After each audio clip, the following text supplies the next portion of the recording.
নমস্কার। আজকে আমি আপনাদের সাথে একটা ছোট্ট টিপস শেয়ার করব।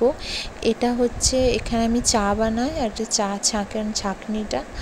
এই বাটি সাবানটা অনেকজনের বাড়িতে ছোট হয়ে গেলে ফেলে দেয়, সেটা ফেলে দেবেন না। আমি এই বাটি সাবানের টুকরোটা দিয়ে এই চা বানাই যে সসপ্যানটা দিয়ে, সেখানে আমি ভালো করে মাখিয়ে আপনার 15 থেকে 20 মিনিট কি আধা ঘন্টা আপনি রাখতে পারেন। আমি যেমন এখানে দুটো সসপ্যান আর একটা ছাঁকনিতে এরকম বুলিয়ে রেখেছিলাম। আধ ঘন্টা পর সেটা ভালোভাবে এইভাবে পরিষ্কার করে নিয়েছি। ব্যাস, আর কিচ্ছু দিতে হবে না, শুধু সাবানের টুকরোটা দিয়ে ভালোভাবে একটু মাখিয়ে রেখে দিতে হবে। এই দেখুন কেমন পরিষ্কার হয়ে গেছে, একদম ধপধপে সাদা। কতটা দেখাতে পাচ্ছি বুঝতে পারছি না, কিন্তু একদম পুরো ধপধপে সাদা হয়ে গেছে।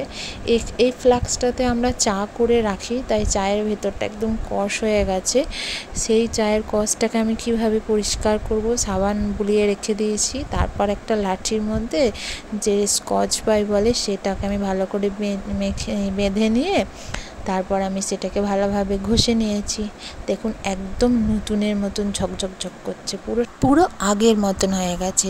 আগে যেমন ফ্লাস্কটা সুন্দর ছিল পরিষ্কার, সেরকম একদম ঝকঝক করছে, আর চায়ের কোনো রকম কষ নেই। আপনারাও চাইলে এইভাবে ব্যবহার করতে পারেন এবং দেখতে পারেন। নমস্কার।